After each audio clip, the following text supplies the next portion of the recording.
101.3 Grace Covenant FM, Lingaw Kaayo. Zo Joey on Grace Covenant FM. Miss Lynn Mercedes. Mr. July Aguilar.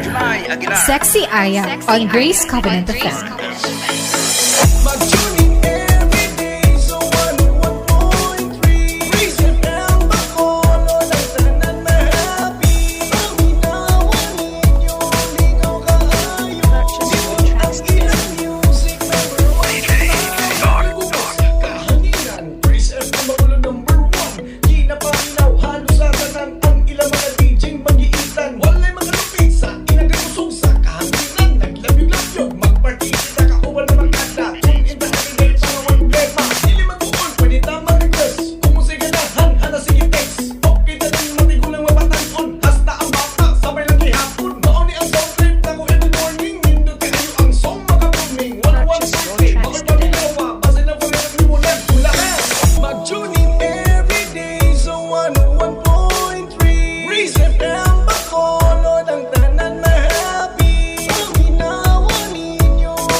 The alternative learning system of DepEd Lanao del Norte is proud to present the learning sessions for the least, the lost, and the last in the province.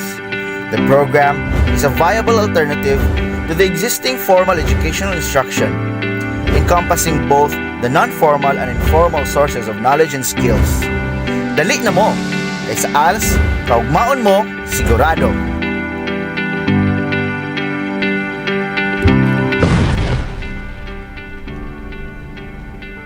Mabuhay! Assalamualaikum warahmatullahi wabarakatuh. Mapiya kapipita. Maayong buntag and good morning Lanao del Norte. You are now listening to Grace Covenant FM with DepEd program ALS Radio sa KAALAM Radio Broadcast. Kami ang inyong sulugon sa kahanginan. Ako si Denmark Biagom o kauban gihapon nato karon ang ato mga ALS implementors diri sa Bacolod District. Madugog ninyo ang ALS Radio sa KAALAM Radio Broadcast matag Martes sa takna nga alas 11 sa buntag ngadto sa alas 12 sa kautuhon diin inyong madungog ang mga leksyon o discussion sa atong klase sa ALS kung alternative learning system sa ato ang junior high school level. Tama, Sir Den. And before we start sa atong mga pagahisgutan karong adlaw, our warm greetings sa atong mga minahal nga mga tigpaminaw. A very pleasant day kanatong tanan, especially sa atong mga ALS learners sa matag barangay dinhi sa atong lungsod sa Bacolod. Og sa tanan nga maabot aning atong radio station, magandang buhay, good morning, good morning, good morning.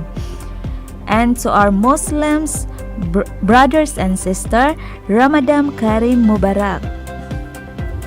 Yes, Ma'am Marnie, and of course, our greetings to our Bacolod District in charge, Ma'am Josephine V. Vizcaya, og sa atong Division ALS focal person, Sir Angelito Barasona, our beautiful education program specialist, Ma'am Christine G. Timo, and Ma'am Ivy Madronero.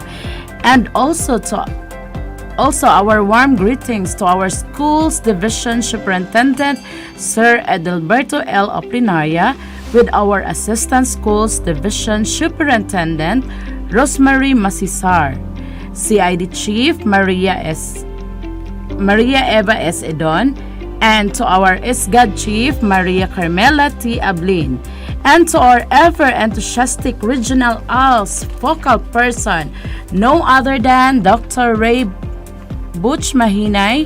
Good morning.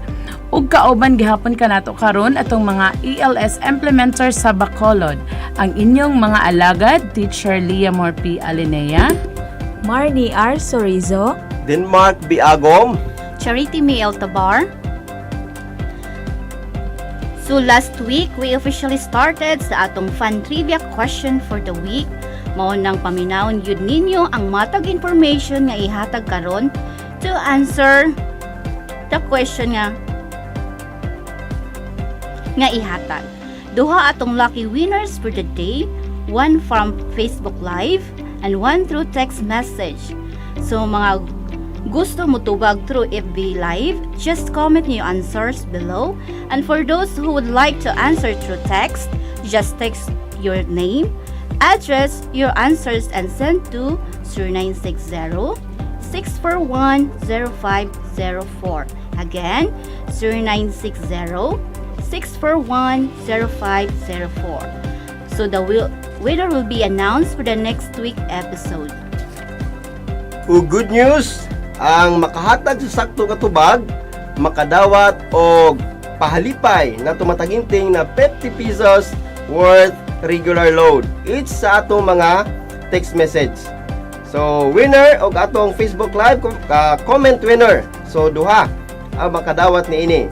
So paaptikay kita ani nga manghigala sa atong pagtubag. First correct answer basis tayo ha. So ang first tubag nga sakto mo ang makadawat sa maong premyo so abang-abang kita sa atong fun trivia question nga ihatag sa atong mga ALS implementors niining mga takna. So today, in our new discussion in Learning Strand 1 English Communication Skills, we are going to talk about public speaking, campaign speech, glossary, and card catalog. O karon, as we start sa atong learning session sa ALS, sa karon maghisgot na kita sa atong mga learning activity sheets, akong giawhag atong mga ALS learners sa pag-andam sa ilang learning activity sheets sa Learning Strand 1 English Communication Skills Junior High School. Palihog na lang po andam sa inyong mga papel ug ballpen kung diin inyong masulat ang inyong mga notes ug tubag sa mga pangutana. Ug kung mamahimo, ngadto kita sa lugar nga dili kita dali nga matugaw. Andam-dama mo? O karon, atong paminawon o pagasabton ang lesson nga unang ihatag karon sa atoa no other than Sir Denmark B. Agon. Go ahead, sir. Thank you, Ma'am Charity. And good morning makausab sa atong mga ALS learners o sa maabot niining Sibya or sa atong lesson niining mga takdaa. This is your school on air sa LS1 English Communication Skills for ANA Junior High School level.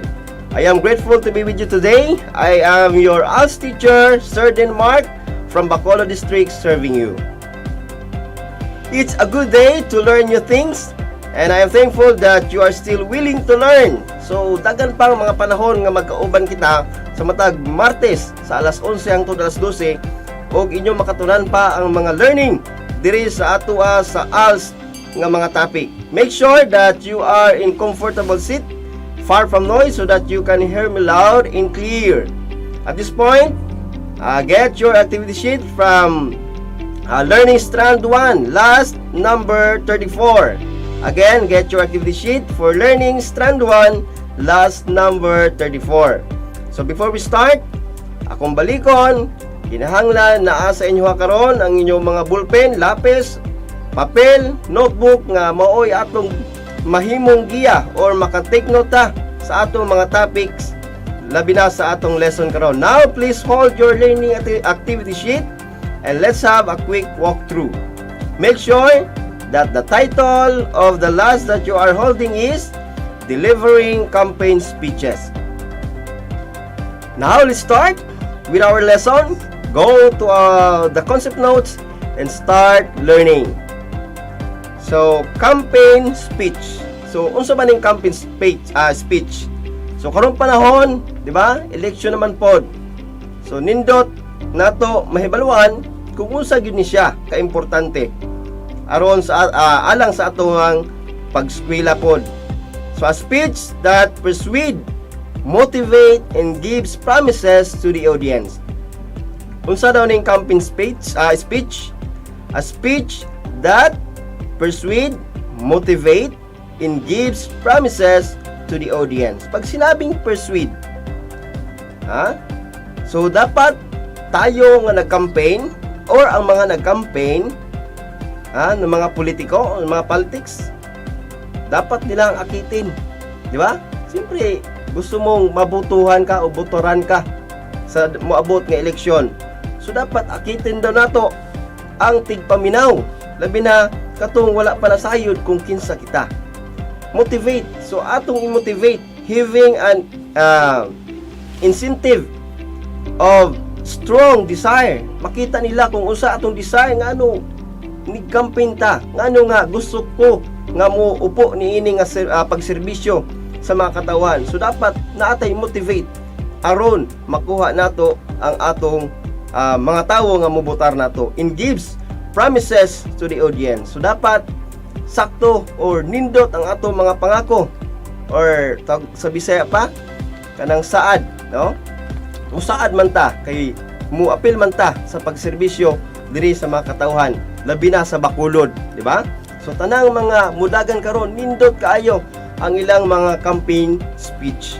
So a good campaign speech can persuade, excite, and motivate, compensating for weaknesses in other parts of the campaign and may contain the following characteristics. So naay mga pamaagi dire, naay upat, no? Ang una is trust. Ikaduha, truth. Ikatatlo, timing. And ang kaupat, passion. So unsa ning trust? Sa Bisaya pa, trust pagsalig.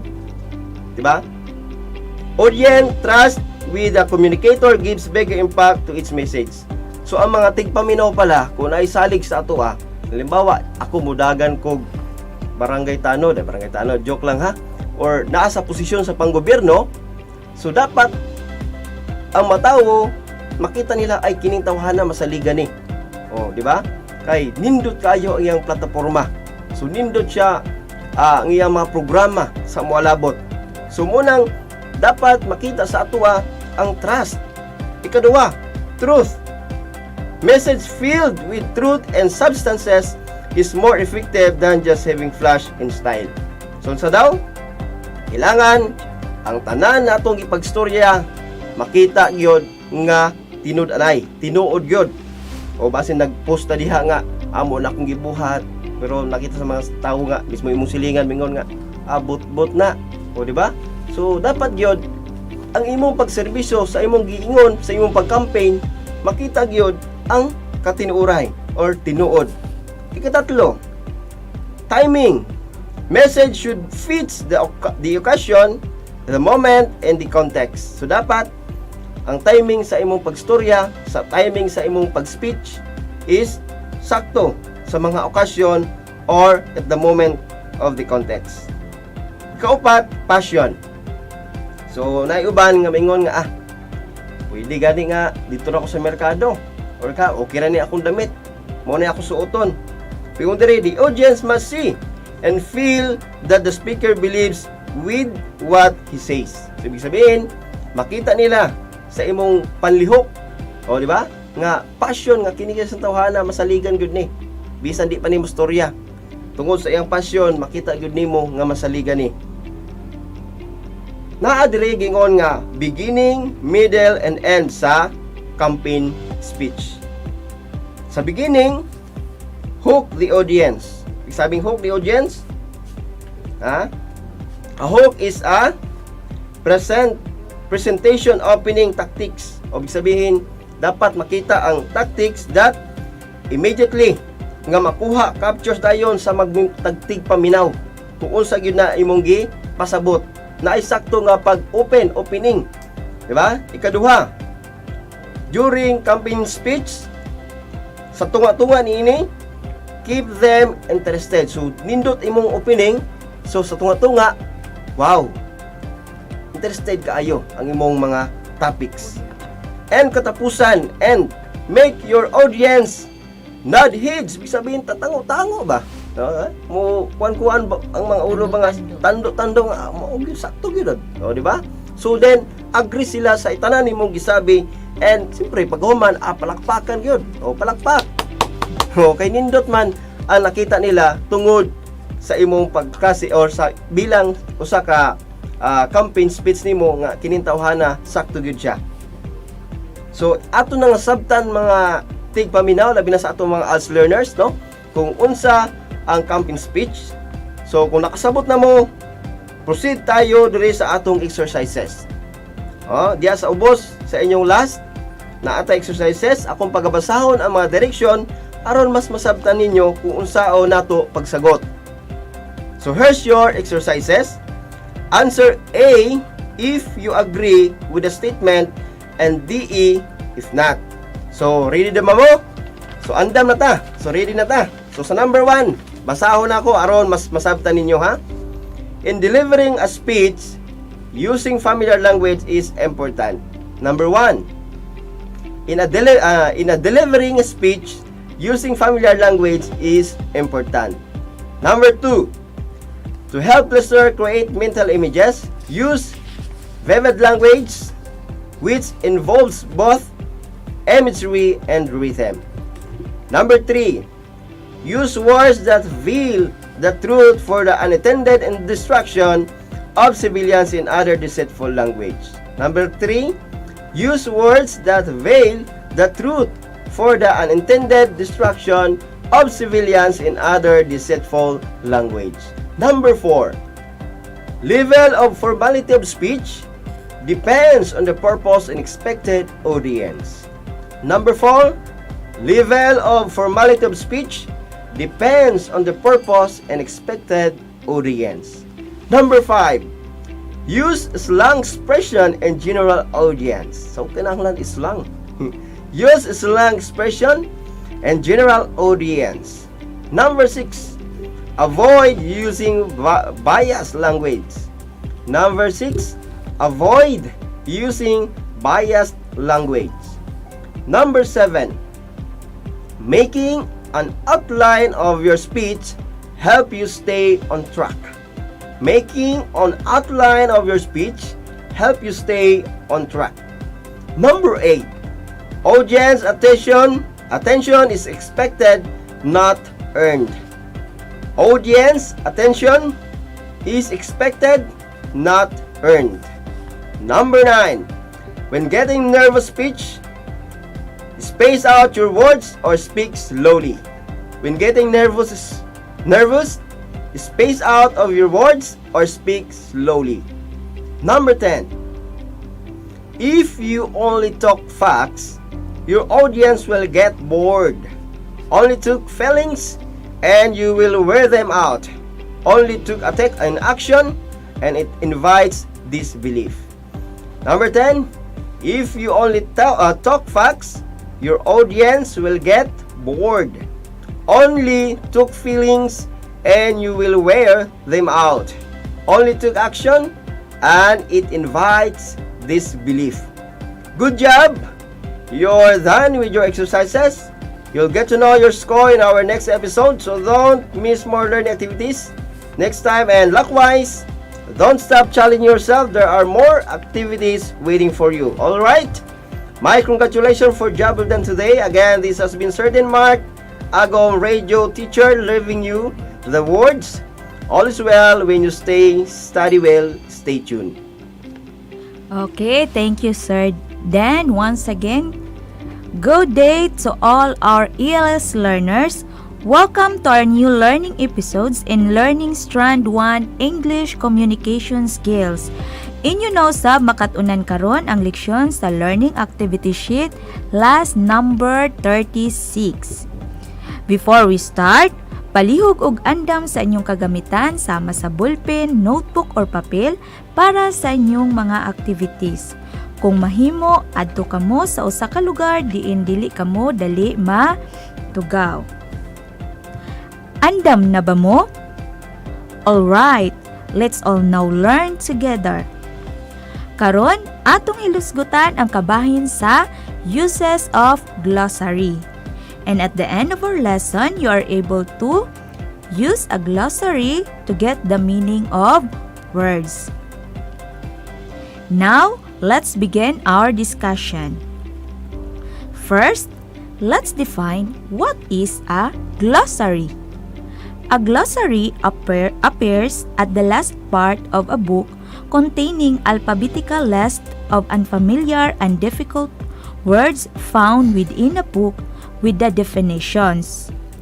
So, ang glossary kay usa kini kalistahan sa mga words nga dili nato sinati or lisod sabton nga mabasa nato sulod sa usa ka textbook. Nakasulat kini in alphabetical order. Og kada word adunay on nga definition. So sama sa example nga niya sa inyong learning activity sheet, niya dinha ang last sa mga words with their definition. So example sa mga words nga niya dira kay accredited, asteroid, astronometer, astronomical unit, astrophysics, at atmosphere og access. Din kada isa nila adunay on nga definition. Ang nakita po nato nga it is written in alphabetical or order. Next is, a glossary also provides the correct pronunciation of a word.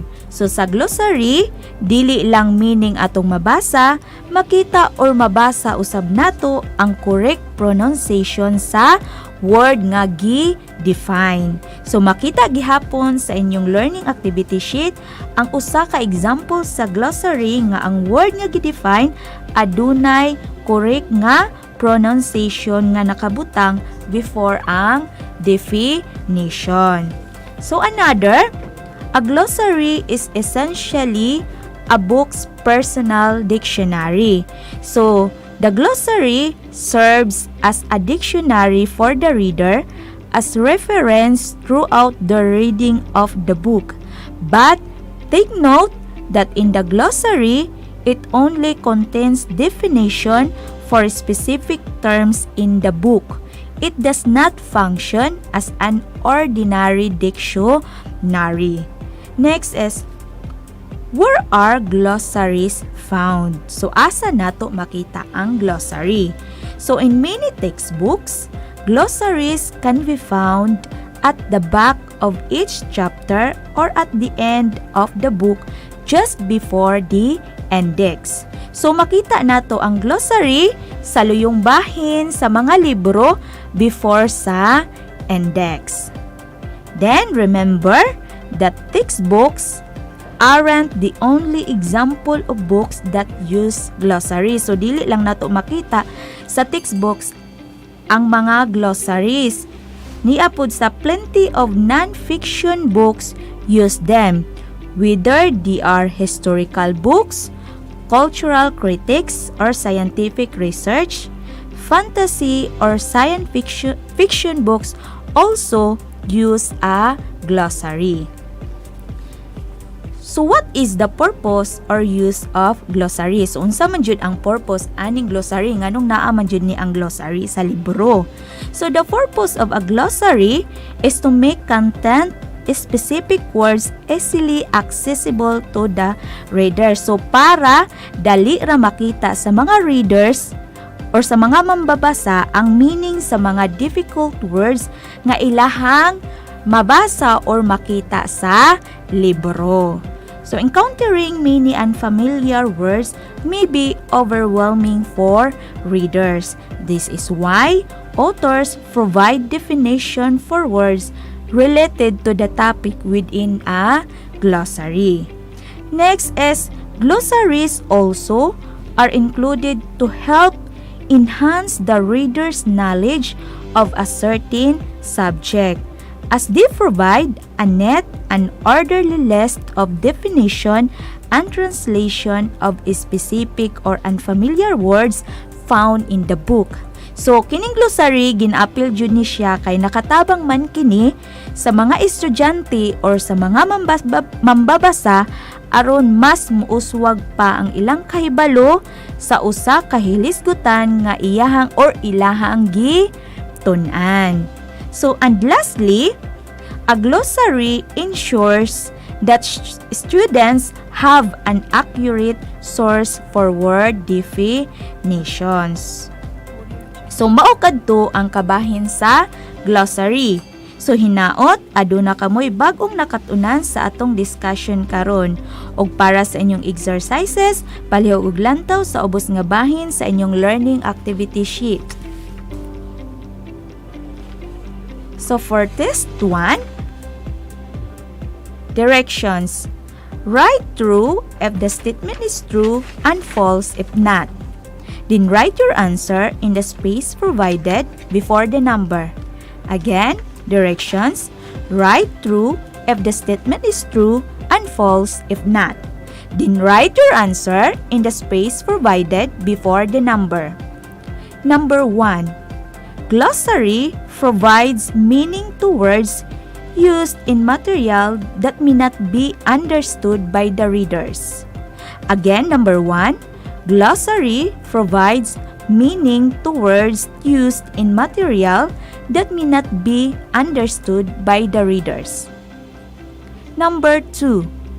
In textbooks, glossaries can be found at the back of each chapter or at the end of the book. Again, number 2. In textbooks, glossaries can be found at the back of each chapter or at the end of the book. Number 3. The glossary is a brief dictionary for the book reader consumption. Again, the glossary is a brief dictionary for the book reader consumption. And for the test 2, the direction is read the sentence carefully, choose the appropriate meaning of the italicized word, write the letter in the space provided. For number 1, Alice is respected among young children due to her generosity and kindness. Again, number 1, Alice is respected among young children due to her generosity and kindness. So the italicized word there is due. So what is the meaning of the word due in the sentence? A. Obligatory payment. B. Planned for or at a certain time. C. Of the proper quality or extent. D. Owed as legal or moral obligation. Number 2. They studied the compound's molecular structure. Again, they studied the compound's molecular structure. So the italicized word there is structure. So what is the meaning of the word structure in the sentence? A. The arrangement of particles in a substance or body. B.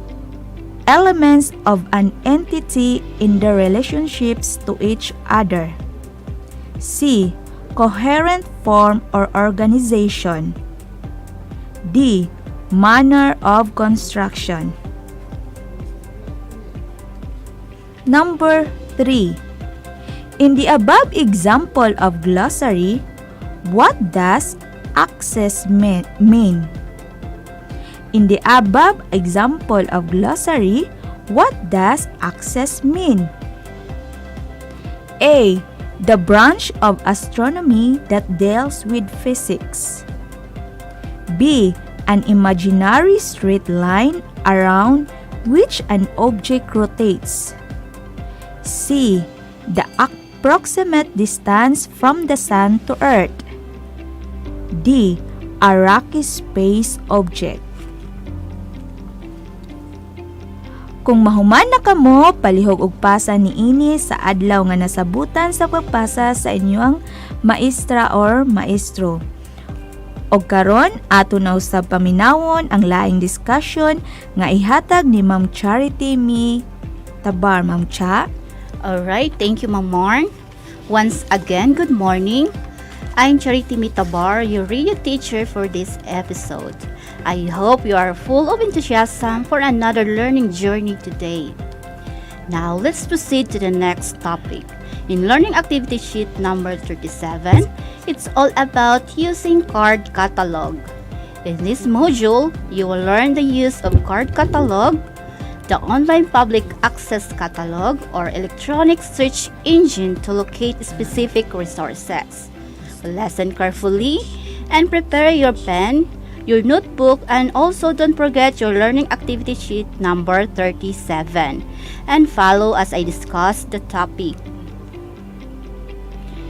Library collections house a wide variety of materials on many different topics and in many different formats. The challenge in making these things available for the use of library patrons is letting those patrons know what is in the library collection. So this is the reason for having a library catalog. So what is card catalog? The definition of card catalog means the organized collection of notes cards that help locate books in a library. It is a set of cards in a library that have information about books, journals, or any magazines written on them and arranged in alphabetical order. The piece of furniture with many smooth drawers in a library is an example of a card catalog. So in the card catalog, it registers of all the books, references found in the library. So each card typically identifies a single books or reference, and its goals are to find a book by author, title, subject, or by the date of publication, to show all available resources found in the library, and to guide the user in choosing resources. So kada libro or journals o any magazine na ay tagsa-tagsa ka card catalog. Nga naman, if too easy to find the book or resources you need.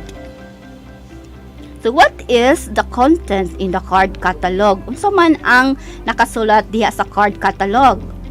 The information contained in the card catalog record provides the many access points needed by the person looking for information in the library. The library card catalog provides access by the author's name. So ang authors, mo na siya ang nagsulat sa book. Then, the title of the book, year of publication, number of pages, the reference number, library call number. So, unsa man yung library call number? Call number is like an address. It tells us where the book is located in the library. So, call numbers, makita na siya sa spine sa books or the journals. And it upper left side of card catalog, upper left side of card catalog.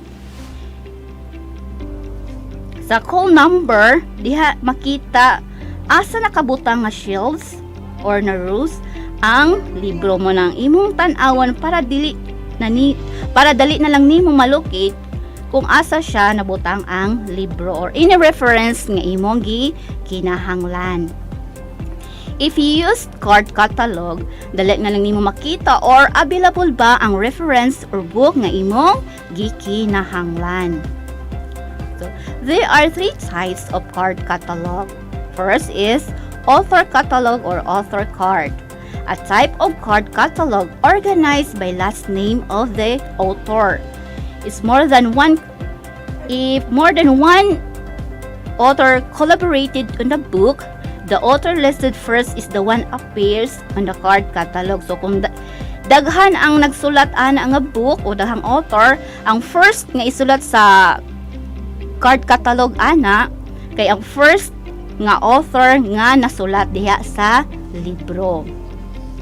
After the author's name, the title of the book and publishing information are listed. The contained information how to find this book in the library, usually in the form of a specific call number. So kada card na adjunay specific nga call number. As I said a while ago, the call number is like an address. The author's name is written on the first line of the card. Diya sa card, nakasulat ang pangalan sa author, then title sa libro, and so on.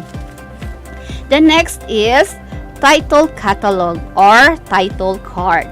Provides an easy way for a person to find a specific book or multimedia holding its title. It contains all information that the author catalogs contain, but The information is rearranged in each card in 3. The title of the book is written in the first line of the card, then the author's name, publishing information, and the subject. So the same information gihapon siya sa author card, but gi-arrange lang siya. So naguna na dinhi ang title, then ang author, then the publishing information, and the subject. Next is subject catalog or subject card. Organize all the library holdings by main subject of the title, like English or math or philosophy. So remember,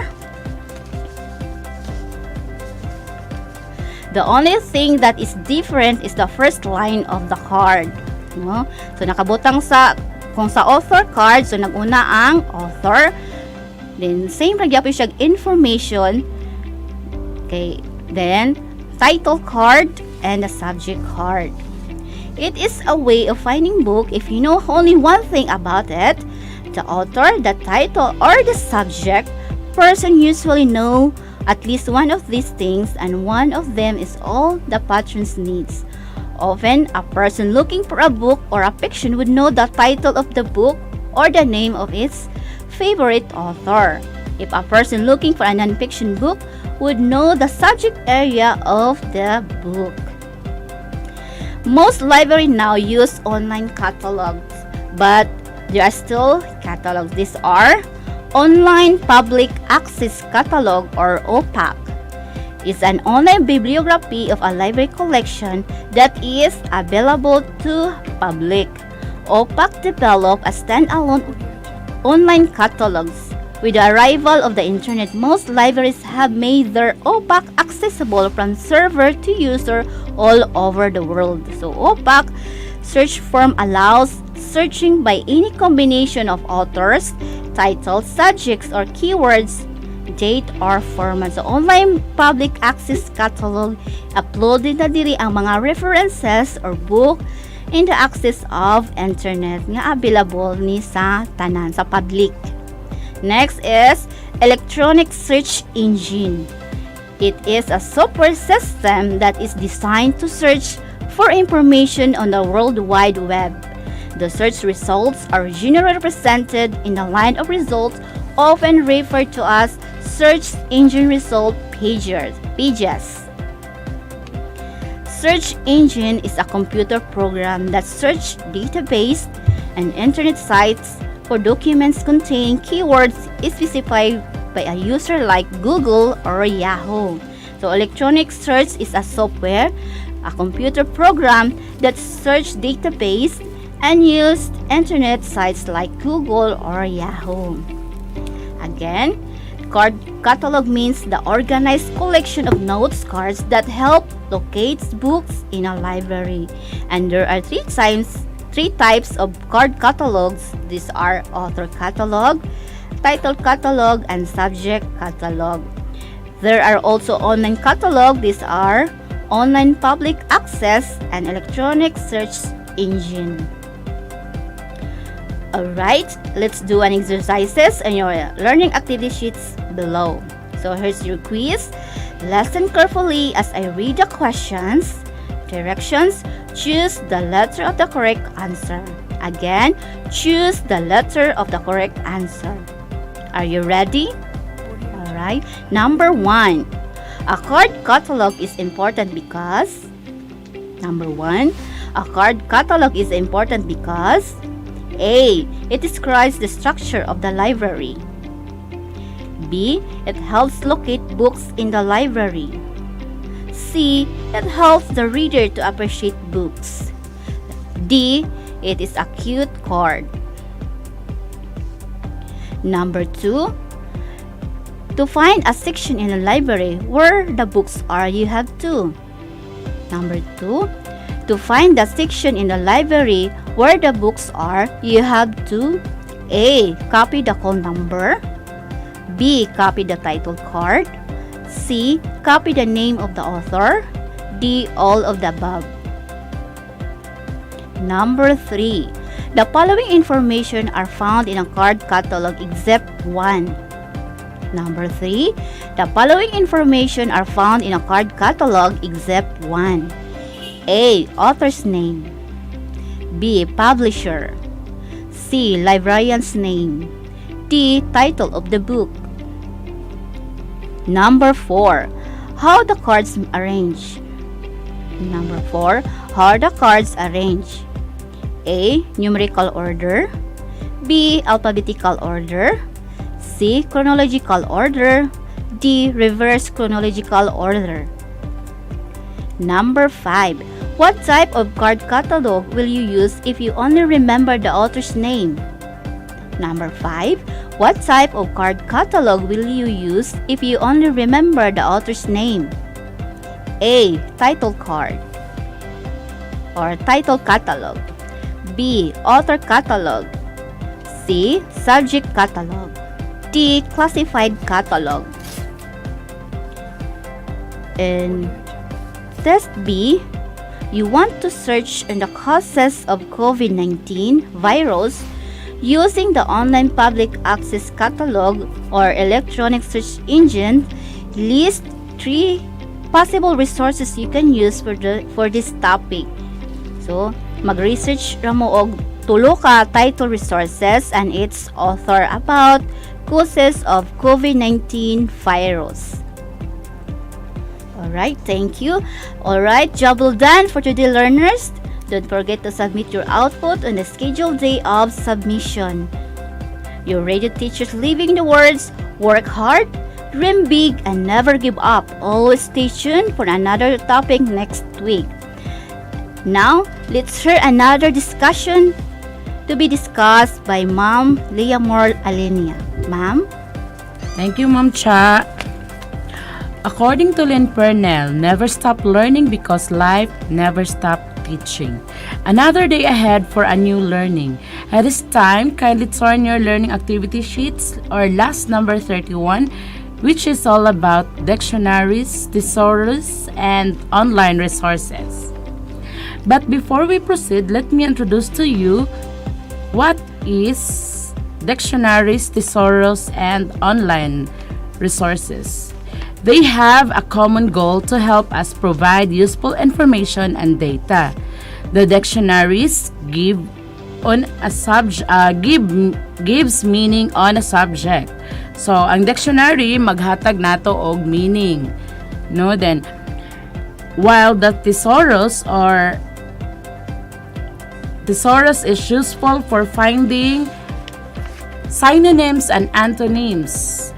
So, pwede ni nato siya asa gali nato ni makuha ng thesaurus. So sa online no, so para maka-browse ta kay moingon biya sila nga bright kaayo si thesaurus, especially karon nga module no. So I'm sure gamit good kaayo ni nato. Dili lang para sa estudyante kun dili gamit pod sa mga nagtrabaho na. Lastly, online resources are used in finding data or information available online. So we have also online resources, no? So not only on the library ka makakita og kanang resources, but you can also find resources online. So dali na jud kay sa nga tanan, dili na pareha sa una nga kinahanglan pa jud ka mo